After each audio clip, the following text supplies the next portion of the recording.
Hello gamers, when Guren plays para sa ating Project Sino content for this week. So ito hataw agad no. Uy, tatlong grappler kalaban natin. So nung nagkaroon tayo ng kalaban ng tatlong psychic, binigyan naman tayo ng tatlong grappler. So yes, first of all no, mag pure defense tayo dito sa ating baba. Lagay agad tayo ng detonator and saluhin na natin yung remaining skills ng kanyang grappler. So, may anti-lason din siya, no? Okay, good shield tayo dun, guys. Okay.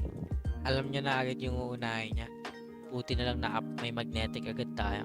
Kasi for sure, di naabutan ng liwanag yung ninja natin sa bottom.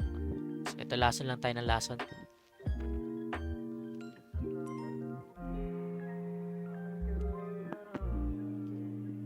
So, maganda dito sa parang esport mode nila, ano, di mo pwedeng maulit yung charms mo. Kasi kung, ayan, gaya niyan, naulit yung charms na gamit niya sa grappler, yung anti-lason, eh ano pang silbi ng poison skill dito, no? So, medyo kahit papaano magaling. Good job sa team. Pag-produce sila ng gantong online tournament. In-game, kumbaga.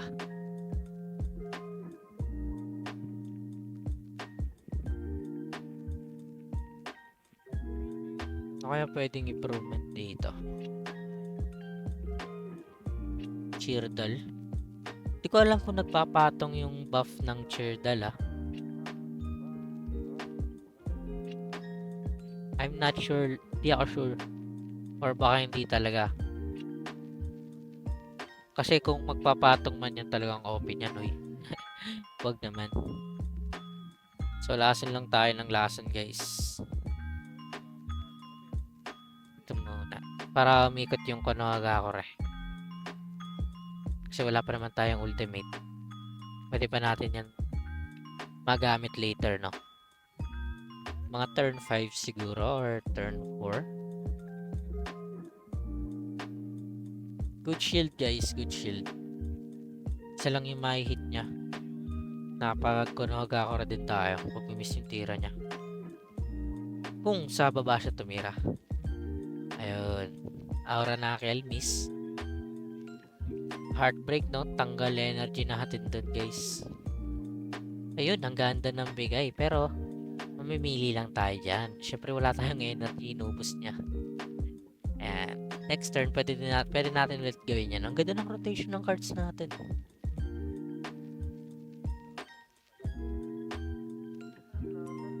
So, walang surrender dito, no? So, palag-palag talaga ito hanggang dulo. Kapag naman wala na tayong talagang laban, ipapass forward na natin yan para hindi ubos oras. Sa Ranakal pa rin, na yun lang yung matitira niya sa likod, no? Talagang tinitipid niya tayo. Bahala ka, kaibigan, yan ang magiging mali mo. Ang tipidin kami. Actually, meron na tayong underworld eh.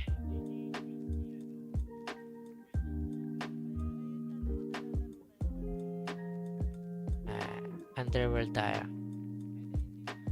Lason kung lason.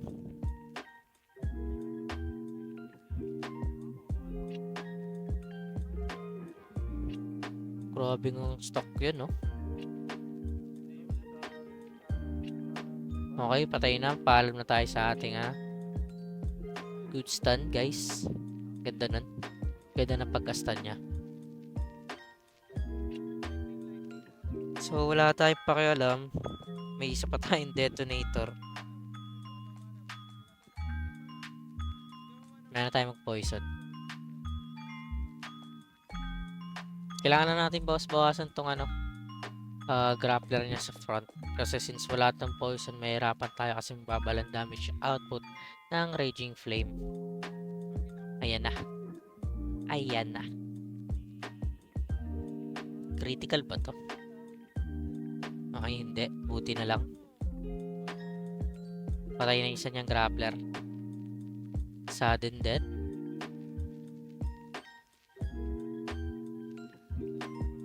Wala pa tayong special, sayang. Worth it na ba? Wag muna siguro, no? Sige, gamitin na natin. Baka magdalawang oras na agad siya. Ano ba?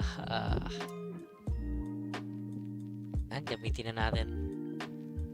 Kasi di naman natin malalason yan. Yung ulti neto, gagawin na lang natin. Ipangatake na lang natin to sa front niya. Okay, nakapag-drop pa, swerte. Start. Yan, wala na. Atin ba to? Not sure, Reincarnation na tayo. And Raging Flame.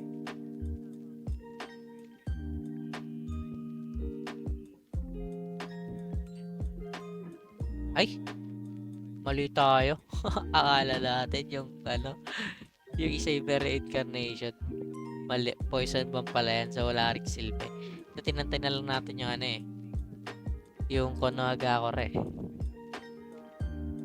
Dari, di rin siya maapektuhan yan Pero kasi, tignan natin ang mangyayari. Sa dalawa. O kaya sana yung lunch na lang Okay, buhay pa siya.